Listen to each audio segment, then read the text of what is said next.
มีสติบำเพ็ญเพียร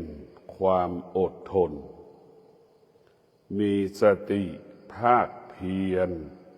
ให้เกิดความอดทนผู้ที่จะประสบความสำเร็จต้องอาศัยความอดทนต้องอาศัยวิริยะภาคเพียรตั้งแต่พ่อแม่เลี้ยงลูกก็ต้องอาศัยความอดทนต้องอาศัยวิริยะภาคเพียรพ่อแม่ครูบาอาจารย์ประพฤติธรรมปฏิบัติธรรมได้บรรลุธรรมเห็นธรรมเข้าถึงธรรมก็ด้วยความอดทนด้วยวิริยะภาคเพียรสิ่งเหล่านี้อยู่ในร่างกายมนุษย์ทุกคนทำไมคนโบราณจึงมีความเพียรเป็นเลิศทำไมคนโบราณจึงมีความอดทนเป็นเลิศทำไมคนโบราณจึงมีสติเป็นเลิศทำไมคนโบราณจึงมีความรู้สึกตัวเองอยู่ตลอดเวลารู้จักตัวเองอยู่ตลอดเวลาเพราะคนโบราณพึ่งพาตนเองอาศัยตนเองดังเช่นชาวนาโบราณจะปลูกนาทำนาต้องถางหญ้าด้วยจอบทีละเล็กทีละน้อยใช้ความเพียรมีสติรู้ใช้ความเพียรมีสติรู้ใช้วิริยะภาคเพียรกำจัดวัชพืชด้วยจอบนี่คือความเพียรระหว่างที่เรากำจัดวัชพืชก็ร่างกายจิตใจก็สัมผัสกับความร้อนที่มันปรากฏสัมผัสกับความหนาวเย็นที่ปรากฏสัมผัสกับฝนที่มันตกสิ่งเหล่านี้แหละเป็นการฝึกฝนจิตเป็นการฝึกฝนกายที่งดงามที่สุดบรรพชนโบราณจึงมีสติรู้สึกตัวตลอดเวลาเมื่อมีสติรู้สึกตัวบำเพ็ญความภาคเพียรความอดทนวิริยะภาคเพียรก็สามารถหยุดยั้งอารมณ์ความรู้สึกที่พอใจไม่พอใจได้คนโบราณนั้นจะกินยาตายฆ่าตัวตายผูกคอตายมีน้อยเพราะคนโบราณมีสติอยู่ในความภาคเพียรมีความอดทนมีความอดกั้นต่อการดำเนินชีวิตแต่ละวันนั่นแหละคือการบำเพ็ญเพียรอดทนวิริยะภาคเพียรยามที่ประสบปัญหาคนโบราณก็มีสติที่จะใช้ความอดทนหยุดความรู้สึกที่พอใจไม่พอใจจะรุนแรงหรืออ่อนจะรุนแรงหรือไม่รุนแรงก็หยุดอารมณ์ด้วยสติจะทำให้จิตเราหยุดสติเปรียบเสมือนเบรกรถนั่นแหละหยุดรถมันก็ไม่ชนฉันใดเรามีสติรู้เราก็จะไม่ตอบสนองอารมณ์ความรู้สึกเราจะไม่ชกต่อยตีกันไม่ฆ่ากันไม่ทำลายกันเพราะคนโบราณมีสติผ่านกระบวนการของธรรมชาติเป็นผู้หล่อหลอมกายและจิตใจของคนโบราณเพราะไม่มีเครื่องทุ่นแรงใดๆพึ่งพาตนเองอาศัยตนเองคนโบราณจึงเกิดคำว่าสงบสุขคนโบราณจึงมีความสุขเพราะไม่ต้องแข่งขันกับสิ่งใดๆภายนอกมีแก่การที่จะแข่งขันกับภายในของตนเองคือความอดทน เราจะต้องใช้ความอดทนมาพัฒนาชีวิตตนเองเราจะใช้วิริยะภาคเพียรมาพัฒนาชีวิตตนเองคนโบราณจึงเกิดคำว่าสุขกายสุขใจคนโบราณจึงมีชีวิตอยู่กับความพอเพียงรู้จักประมาณตนเอง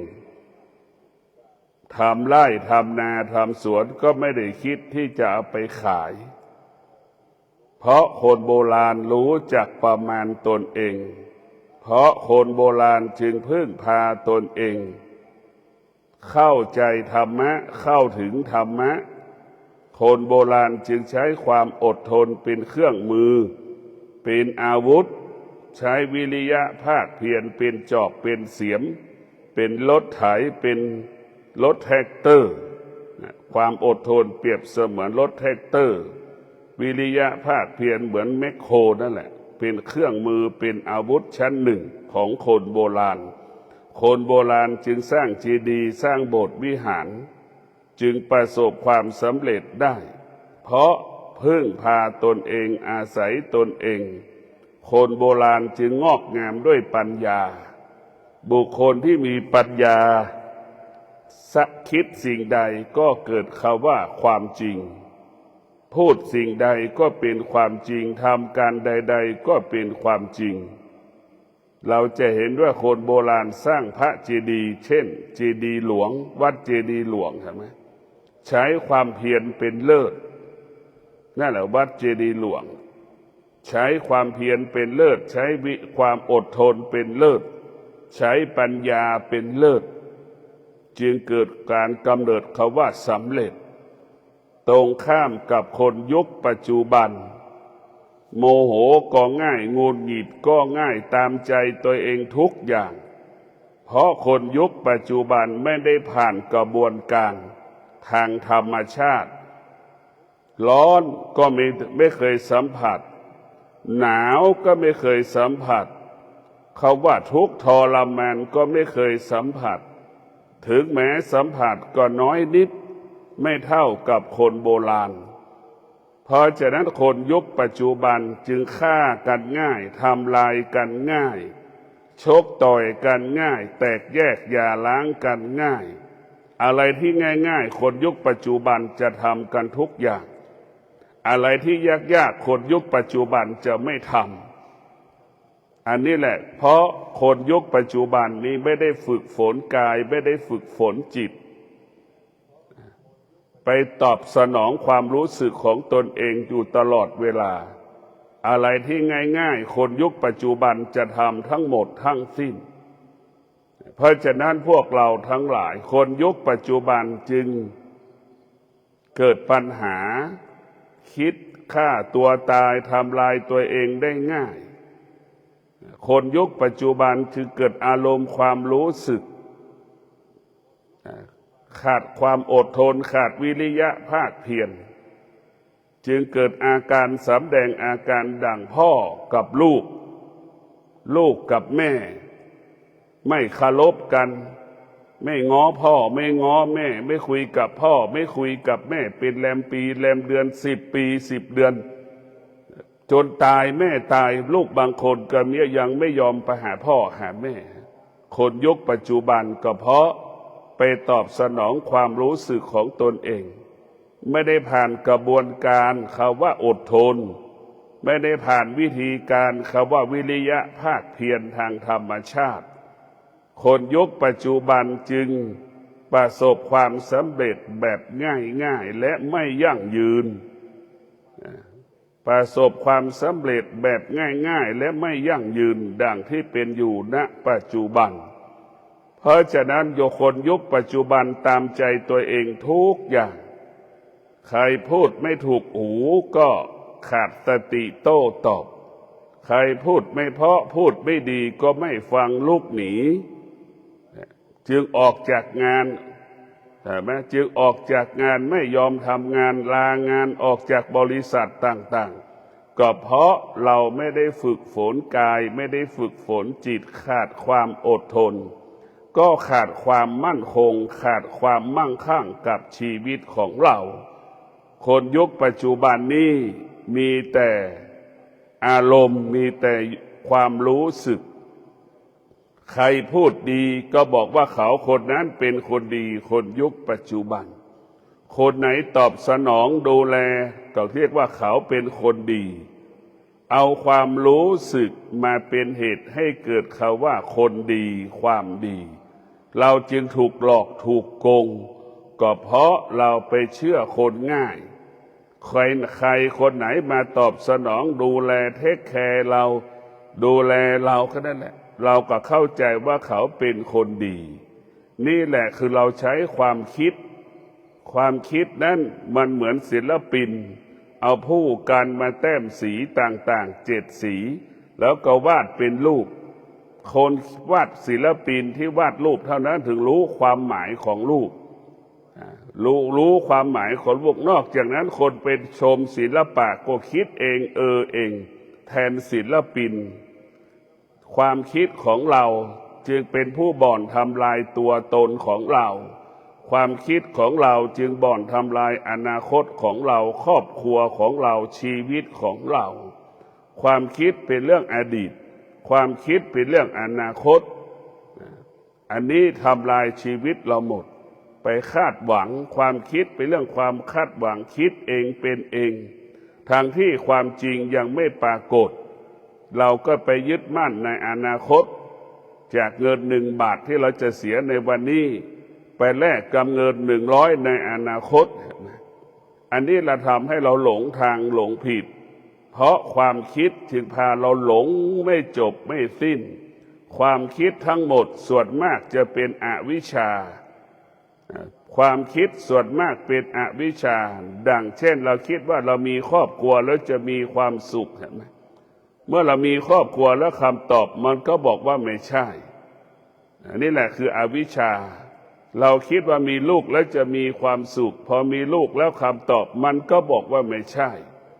เราคิดว่าเรามีบ้านอยู่แล้วมันจะมีความสุขเห็นไหมพอเรามีบ้านอยู่คำตอบมันก็บอกว่าไม่ใช่อันนี้แหละคือความคิดมันหลอกเรามันเป็นอวิชชามันหลอกเราไปเรื่อยให้เราหลงอวิชชามันกลัววิชาอวิชชานั้นเป็นฝ่ายธรรมะมันเป็นฝ่ายดำเป็นของดำไม่ได้เป็นของขาววิชาเป็นของขาววิชาเป็นของแสงสว่างเป็นแสงสว่างอวิชชาเป็นของมืด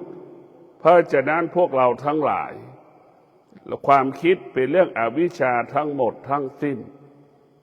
ถ้าเป็นสมาธิมันจะเป็นถ้าเป็นสมาธินั้นมันจะเป็นเรื่องของธรรมะสมาธิอยู่กับปัจจุบันไม่มีอดีตไม่มีอนาคตอยู่กับปัจจุบัน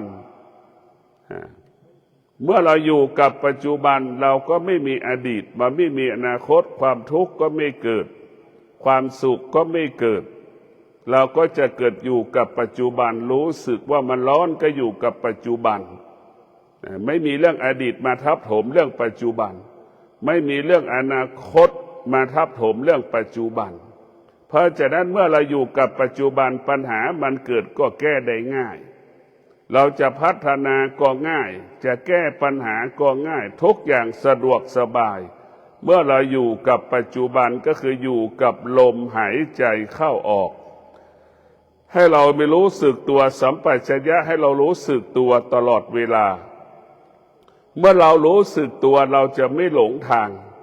เมื่อเรารู้สึกตัวเราดำรงตนด้วยธรรมเมื่อเรารู้สึกตัวเรามีสติเมื่อเรามีสติเราก็จะรักษาการเป็นมนุษย์ของเรารักษาเมื่อเรามีสติเราจะรักษาการเป็นมนุษย์เราจะพัฒนาการเป็นมนุษย์เราจะเปลี่ยนแปลงจิตใจของเราให้อยู่เหนือธรรมชาติเราจะยกระดับจิตของเราให้อยู่เหนือธรรมชาติอยู่เหนืออารมณ์อยู่เหนือความรู้สึกของตนเองและบุคคลอื่นๆเมื่อเรามีสติเราจะไม่ตอบสนองเมื่อธรรมชาติมันเปลี่ยนแปลงร้อนหนาวปรากฏเราก็ไม่เปลี่ยนแปลงไม่ตอบสนองโมโหหงุดหงิดเราก็ไม่ตอบสนองมัน อยากได้อยากมีอยากเป็นปรากฏเกิดขึ้นเราก็ไม่ตอบสนองมันนี่แหละเรามีสติอยู่กับสมาธิอยู่กับสติสมาธิจะทำให้เราอยู่กับปัจจุบันรู้เราจะไม่ตอบสนองสิ่งที่เรารู้ทั้งหมดทั้งสิ้นมันกระทบทางตาสัมผัสทางตากระทบทางหูสัมผัสทางหูจมูกลิ้นกายใจเราจะไม่ตอบสนองมันเราจะอยู่เหนือมันรู้แล้วเราจะอยู่เหนือสิ่งที่เรารู้ทั้งหมดทั้งสิ้นเรามีสติอยู่กับลมหายใจเข้าการเกิดมาของมนุษย์สิ่งที่เราควรรู้ลมหายใจเข้ารู้ลมหายใจออกชีวิตของเรามั่นคงปลอดภัยครอบครัวของเราเจริญรุ่งเรืองงอกงามอาชีพของเราก็เจริญยิ่งขึ้นไปเมื่อเรารู้ลมหายใจเข้าแล้วเราสามารถกำหนดรู้ลมหายใจเข้าชัดหายใจออกชัดเรารู้อาการกำหนดลมหายใจเข้าสั้นยาวละเอียดหยาบรู้อาการของลมหายใจเข้าออกไม่ว่าสั้นและยาวละเอียดหยาบเรารู้หมดสามารถกำหนดรู้ได้ชัดเจนกำหนดรู้ลมหายใจเข้ากี่ร้อยครั้งพันครั้งเราก็สามารถมีสติกำหนดรู้ได้ทุกขณะลมหายใจเมื่อเรามีสติรู้กำหนดลมหายใจเข้าออกได้เท่ากับเราทำลายความสุขไม่ให้เกิดความทุกข์ไม่ให้เกิดสุขไม่เกิดทุกข์ไม่เกิดเมื่อเรามีสติรู้กับลมหายใจเข้าออกไม่มีสิ่งใดที่จะเข้ามาทำลายเมื่อเรามีสติรู้กำหนดลมหายใจเข้าออกสิ่งอื่นๆไม่มีค่าไม่มีความหมายใดๆทั้งสิ้นแม้กระทั่งธรรมเร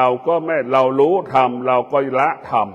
เหลือแต่กำหนดรู้ลมหายใจเข้ากำหนดรู้ลมหายใจออกเท่านั้นเมื่อเรารู้เช่นนี้ความอยากก็ไม่เกิด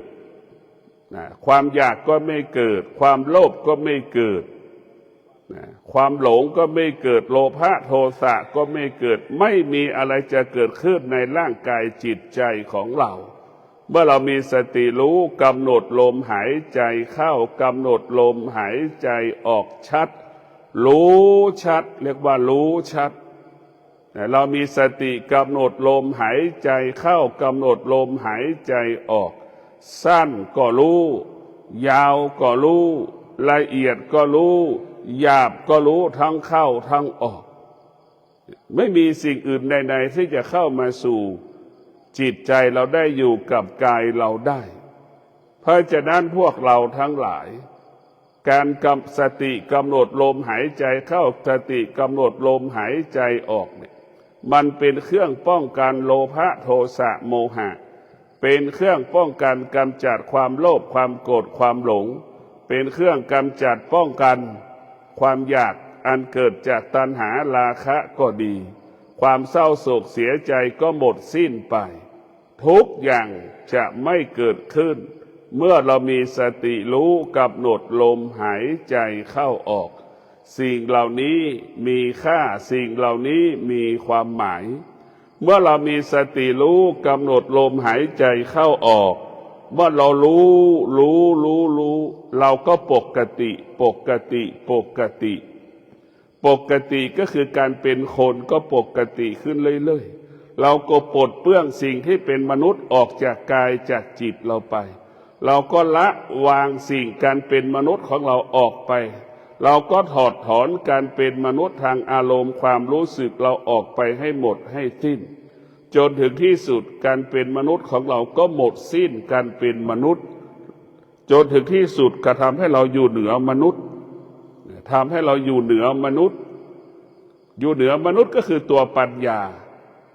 มนุษย์ที่จะมีปัญญามันมีน้อยมนุษย์ที่มีความคิดมีมากเพราะฉะนั้นมนุษย์ที่มีปัญญาจะมีน้อย เพราะฉะนั้นมนุษย์ที่มีปัญญาจึงอยู่เหนือธรรมชาติอยู่กับธรรมชาติ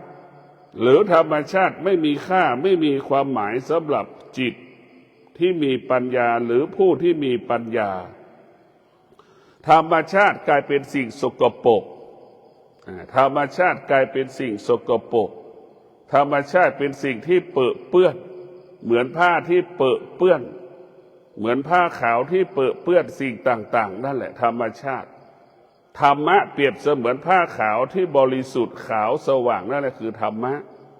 ไม่มีผ้าไม่มีสิ่งใดที่จะมาเจือปนเพราะนั้นธรรมชาติเหมือนผ้าที่มันเปื้อนเราจะต้องกำจัดชำระล้างธรรมชาติที่มันเกิดขึ้นในจิตใจเรามันเกิดขึ้นที่ไหนเกิดขึ้นที่ตาสิ่งที่เป็นอกุศลเกิดขึ้นที่ตาความอยากเกิดขึ้นที่ตาหูจมูกลิ้นกายใจมันเกิดขึ้นที่ตาต่างหากเกิดขึ้นที่หูเราต่างหากเนี่ยเป็นช่องทางเป็นประตูเป็นหน้าต่างที่มันทำลายชีวิตของเรากิเลสตัณหาราคะก็เปรียบเสมือนโจรที่แอบขึ้นหน้าต่างเราเปิดหน้าต่างใช่ไหมเราก็ออกจากบ้านลืมเหมือนเราลืมระขาดสติกิเลสตัณหาราคะมันก็เข้ามาอยู่ในกายในจิตเราเหมือนเราลืมออกจากบ้านแล้วลืมปิดประตูหน้าต่างโจรผู้ร้ายก็มาขโมยของเราไปหมดฉันใดเราขาดสติกิเลสตัณหาราคะความโลภความโกรธความหลงมันก็ปรากฏขึ้นที่กายที่จิตเราเพราะฉะนั้นพวกเราทั้งหลายเราต้องมีสติที่จะแก้ไขชีวิตของเรามีสติที่จะปรับปรุงเปลี่ยนแปลงชีวิตของเราเรามีสติที่จะปรับปรุงเปลี่ยนแปลงจิตใจของเราจิตของเราต้องสะอาดเหมือนดั่งอัญมณีจิตของเราต้องสะอาดเหมือนอัญมณีเราต้องหมดจดอย่างอัญมณีไม่มีสิ่งใดๆที่เจือปนอยู่ในอัญมณีชั้นหนึ่งของโลกเราต้องจิตของเรานั้นจะต้องมีสติรู้เมื่อเรามีสติเราก็จะประกอบไปด้วยศีลมีสติประกอบไปด้วยสมาธิมีสติประกอบด้วยปัญญาจะทำให้เรานั้นมั่นคงในการเป็นมนุษย์ทำให้เราถ้าเป็นคฤหัสถ์หรือคนอยู่โลกอยู่ในโลกียะก็ชีวิตจะมั่นคงหากเป็นสมณะนักบวชผู้ปฏิบัติธรรมก็มีชีวิตที่มั่นคงคนละด้านเพราะฉะนั้นพวกเราทั้งหลายการปฏิบัติธรรมการประพฤติธรรมของเรานั้นมันเพื่อจะให้เข้าใจธรรมเพื่อให้เข้าถึงธรรมให้เราละสิ่งที่เป็นธรรมชาติทั้งหมดทั้งสิ้นให้เรารู้ว่าธรรมชาติเหล่านี้แหละมันเปรียบเสมือนกาวดักหนูคนจำนวนมากของโลกไปติดอยู่กับธรรมชาติไม่สามารถออกจากธรรมชาติได้ธรรมชาติจึงเป็นกาวดักหนูคนทั้งโลกก็กลายเป็นหนูติดกาวมันทุกข์มันทรมานดังแม่ไปยึดติดในลูกดังเช่นเช้านี้ลูกบางคนยังเที่ยวมาทั้งคืนเวลานี้ยังไม่ยอมเข้าบ้านยังไม่เข้าถึงบ้านแม่ก็เป็นทุกข์นอนไม่ได้กินไม่หลับเพราะแม่ห่วงลูกยังไม่เข้าบ้านเห็นไหมลูกก็กลายเป็นกาวแม่ก็กลายเป็นหนูติดกาวมันทุกข์มันทรมานเพราะเราเข้าไปยึดติดพระพุทธเจ้าสอนเราว่ามันไม่มีอะไรเป็นของเรามันไม่มีอะไรเป็นของเรามันไม่มีอะไรที่จะให้เรารู้แต่เราไปรู้มันจึงเกิดให้เกิดคำว่าความทุกข์ความทรมานความเศร้าโศกเสียใจจึงเกิดขึ้นเพราะฉะนั้นพวกเราทั้งหลายการเข้าไปยึดติดจึงเป็นเหตุให้เกิดความทุกข์ดังแม่ไปยึดติดในลูกแม่เจ็บป่วยลูกก็ไปยึดติดในแม่กลัวแม่ตายก็เป็นทุกข์แม่ก็กลายเป็นกาวลูกก็กลายเป็นหนูติดกาวเห็นไหมอันนี้แหละคือการเข้าไปยึดติดมันเป็นทุกข์ทั้งสิ้นถ้าเราไม่ยึดติด เราจะไม่เป็นทุกข์เราต้องเข้าใจธรรมชาติแล้วว่าเราใช้สติปัญญาเมื่อเราใช้สติปัญญาเราจึงรู้ความจริงความจริงทุกคนเกิดมาเพื่อแก่เพื่อเจ็บเพื่อตายทุกคนเกิดมาเพื่อพลาดพลาดทุกคนเกิดมามีชีวิตที่ไปควบคุมไม่ได้มีชีวิตที่คงสภาพเดิมไม่ได้มีชีวิตที่แปรปรวนเปลี่ยนแปลงตลอดเวลาให้เราเข้าใจเมื่อเราเข้าใจว่าชีวิตเรานั้นมันควบคุมไม่ได้เราก็ต้องเข้าใจเมื่อเราเข้าใจเราจะไม่ยึดติดสิ่งที่มันไม่เที่ยงเราจะไม่ยึดติดสิ่งที่เป็นอนัตตาเราจะไม่ยึดติดสิ่งที่มันคงสภาพเดิมไม่ได้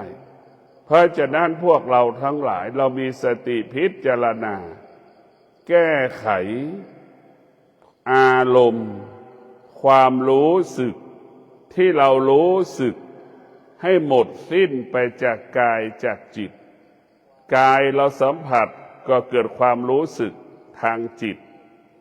กายมันสัมผัสร้อนสัมผัสหนาวของแข็งของอ่อนกระทบเจ็บปวดเกิดขึ้นตามร่างกาย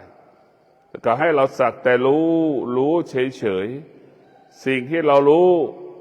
สิ่งที่มันปรากฏตาหูจมูกลิ้นกายใจล้วนมันไม่เที่ยง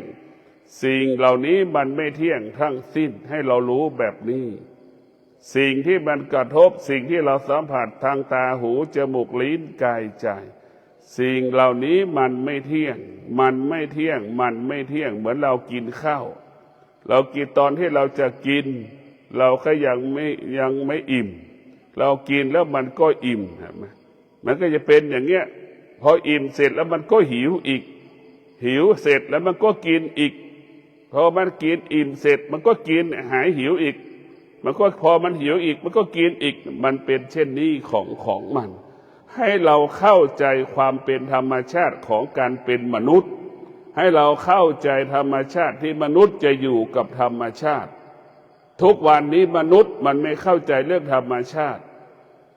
มนุษย์เข้าไม่ถึงธรรมชาติมนุษย์จึงผิดธรรมชาติผิดธรรมชาติร้อนก็เป็นธรรมชาติหนาวก็เป็นธรรมชาติมันเป็นธรรมชาติของมันธรรมชาติของมนุษย์ต้องการความสำเร็จอันนี้คือธรรมชาติของมนุษย์แต่มนุษย์จะประสบความสำเร็จได้มนุษย์ต้องมีสติกับปัญญาเมื่อเรามีสติปัญญาความสำเร็จจะเกิดขึ้นกับชีวิตของเราธรรมะคืออยู่เหนือธรรมชาติธรรมะเป็นผู้ควบคุมธรรมชาติเช่นมนุษย์ต้องการความสำเร็จสติปัญญามันจะบอกให้เราอดทนสติปัญญาจะบอกให้เรามีวิริยะภาคเพียรคำว่าความสำเร็จก็เกิดขึ้นกับชีวิตเราได้โดยง่ายนี่แหละคือธรรมะจะเป็นผู้รู้ในตัวมันธรรมะเปรียบเสมือนพระพุทธเจ้าสอนในตัวเราให้เรารู้อย่างสติปัญญาบอกให้เราอดทนบอกให้เรามีวิริยะภาคเพียรคำว่าความสำเร็จจะเกิดขึ้นกับชีวิตของเราสติปัญญามันจะบอกให้เรารู้ถ้าเราขาดความอดทนขาดวิริยะภาคเพียรคำว่าความสำเร็จจะไม่เกิดขึ้นกับชีวิตของเราเพราะฉะนั้นสัทธรรมะมันจะเป็นผู้เตือนเราตลอดมันบอกให้เรารู้ทั้งที่หงายและที่คว่ำมันจะบอกให้เรารู้เวลาเราอยู่ที่มืดเป็นยังไงอยู่ที่สว่างเป็นยังไงมันจะบอกทั้งหมดทั้งสองด้านให้เราเห็นทั้งสองด้านหงายก็รู้หงายก็รู้คว่ำก็รู้เนี่ยอย่างธรรมชาติบอกให้เรารู้สติปัญญามันจะบอกให้เรารู้ถ้าเราต้องการความสุขเราก็ต้องรักษาศีลอย่างนี้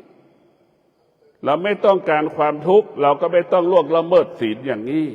นี่แหละสติปัญญามันจะบอกให้เรารู้ตลอดเวลาให้เรารู้ความจริงมันรู้ความจริงเพราะฉะนั้นพวกเราทั้งหลายต้องมีสติรู้พ่อแม่ครูบาอาจารย์จึงบอกให้เรารู้ตลอดเวลาว่าธรรมะที่แท้จริงเกิดจากกายของเราเกิดที่จิตของเราธรรมะที่แท้จริงเกิดที่กายกับจิต กายกับจิตขยายผลเป็นพระไตรปิฎกไหมกายกับจิตเป็นต้นกำเนิดของธรรมะขยายผลธรรมะที่เกิดขึ้นที่กายกับจิตลิขิตเขียนบันทึกเป็นพระไตรปิฎกให้ผู้ที่เข้าไม่ถึงธรรมได้รู้ธรรมให้ผู้ที่ไม่รู้ธรรมให้ผู้ที่เข้าไม่ถึงธรรมให้รู้ธรรมให้ปฏิบัติตนประพฤติตนแบบนี้อย่างนี้เบื้องต้นพระไตรปิฎกบอกวิธีการดำเนินชีวิตของมนุษย์เพราะฉะนั้นสุขทุกข์ไม่ได้อยู่ที่พระไตรปิฎกเราอ่านว่าสุขก็เป็นแค่ตัวหนังสือที่เกิดจากพระไตรปิฎกทุกข์ก็ไม่ได้เกิดจากทุกข์ก็เกิดจากตัวหนังสือที่เขียนในพระไตรปิฎกจิตว่างก็อยู่ที่ว่างก็คืออยู่ที่พระไตรปิฎกเป็นตัวหนังสือแต่ธรรมะของพระพุทธเจ้าทุกข์ก็อยู่ที่กายกับจิตสุขก็อยู่ที่กายกับจิตสุขสบายก็อยู่ที่กายกับจิตเราจะสัมผัสได้แต่ทุกวันนี้เราไปยึดตำราเหนือกว่ากายกับจิตเราไปยึดพระไตรปิฎกเราก็ไม่สามารถเข้าถึงธรรมได้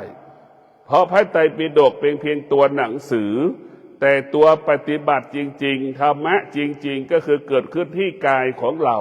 ที่จิตของเราสุขทุกข์ก็อยู่ที่กายกับจิตสุขสบายก็อยู่ที่กายกับจิตอดทนก็อยู่ที่กายกับจิตจิตของเรามาบอกให้เราอดทนเห็นไหมให้เราอดทนต่อสภาพความร้อนที่มันปรากฏมันบอกให้เราอดทนต่อสภาพความหนาวเย็นที่มันปรากฏมันบอกให้เราอดทนต่อสภาพฝนที่มันตกให้เราอดทนมันจะบอกให้เราอดทนเมื่อเราอดทนอดทนอดทนอดทนจนถึงที่สุดความอดทนเหล่านี้พัฒนามาเป็นปัญญาอดทนพัฒนาความอดทนมาเป็นปัญญาความอดทนจึงเป็นรากฐานของปัญญาความอดทนเป็นรากฐานของปัญญาดังพ่อแม่ครูบาอาจารย์ใช้ความอดทนบำเพ็ญเพียรจึงได้รู้ธรรมจึงเข้าถึงธรรมจึงได้บรรลุธรรมเพราะความอดทนเพราะฉะนั้นพวกเราทั้งหลายมีสติพิจารณาชีวิตว่าชีวิตของเรานั้นมันไม่มีอะไรมันไม่มีอะไรแต่เราเข้าไปยึดติดมันต่างหากว่ามันมีอะไรเหมือนเรามันไม่มีอะไรเลยดังที่ทุกคนมีครอบครัวก็สัมผัสดูแล้วมีคู่ครองกันสัมผัสมีคู่ครองก็รู้อยู่ว่ามันมีอะไรทุกคนก็รู้เราสมมติว่ามันมีอะไรมันไม่มีอะไรให้เรารู้แต่เราไปรู้มันเราเข้าไปยึดติดมันเท่านั้นมันจึงมีตัวกูตัวมือขึ้นมามันจึงมีเหตุมีผลมีปัจจัยแต่จริงแล้วมันไม่มีอะไรถ้าเรามีสติอยู่กับลมหายใจเข้าออกเราจึงรู้ว่าชีวิตเราไม่มีอะไรผู้ที่นั่งสมาธิกำหนดสติรู้ลมหายใจเข้าสติรู้กำหนดลมหายออกหายใจเข้าหายใจออกเราจึงรู้ว่าชีวิตเรานั้นจึงไม่มีอะไรจะให้เรารู้สิ่งที่เราควรรู้ก็คือรู้ลมหายใจเข้ารู้ลมหายใจออกเท่านั้นขอให้ท่านทั้งหลายมีสติพิจารณาชีวิตของเราชีวิตของเราต้องประกอบไปด้วยสติกับปัญญานำมาซึ่งความสุขกายสุขใจสติปัญญาจะนำมาซึ่งความสงบสุขสติปัญญาจะนำมาซึ่งความเจริญความรุ่งเรืองทั้งจิตใจทั้งนอกกายนอกใจของเราเมื่อเรามีปัญญาเราก็จะหลุดพ้นจากธรรมชาติเมื่อเรามีสติปัญญาเราอยู่กับธรรมชาติได้ควบคุมธรรมชาติได้ธรรมะก็หมายถึงสติปัญญาทำให้เรารู้แจ้งซึ่งธรรมชาติว่าเป็นความโลภความโกรธความหลงเหล่านี้เป็นธรรมชาติกิเลสตัณหาราคะเป็นธรรมชาติเป็นสิ่งกีดกั้นขวางกั้นการปฏิบัติธรรมการประพฤติธรรมของเราสุขทุกข์ เป็นตัวกีดขวางกั้นในการประกอบอาชีพของชาวโลกถ้าชาวโลกไปยึดติดในสุขในทุกข์ชาวโลกก็มีชีวิตที่ไม่เจริญถ้าชาวโลกอยู่เหนือสุขอยู่เหนือทุกข์ชาวโลกนั้นจะมีชีวิตอุดมสมบูรณ์ด้วยทรัพย์สมบัติและปัจจัยสี่ขอให้ท่านทั้งหลายมีสติในการดำเนินชีวิตชีวิตของเราต้องประกอบไปด้วยสติและปัญญากายวาจาใจเหล่านั้นมั่นคงกายวาจาใจเหล่านั้นยั่งยืนกายวาจาใจเหล่านั้นงอกงามพ่อแม่ครูบาอาจารย์อบรมสั่งสอนทำความดีด้วยกายวาจาใจของเราทำความดีด้วยกายวาจาใจของเราก็ขอความสุขสวัสดีจงเกิดแก่ท่านทั้งหลายมีสติรู้อยู่เหนือสิ่งที่เรารู้มีสติรู้เราไม่ยึดติดสิ่งที่เรารู้มีสติรู้ที่ตามันสัมผัสเราก็อยู่เหนือสิ่งที่ตามันสัมผัสก็ขอความสุขสวัสดีจงเกิดแก่ท่านทั้งหลายขอให้ท่านทั้งหลายมีสติรู้อยู่เหนือสิ่งที่เรารู้มีสติรู้ไม่ตามรู้มีสติรู้ไม่ตามรู้มีสติรู้ไม่ตามรู้กายวาจาใจปกติตลอดกาลขอเจริญพร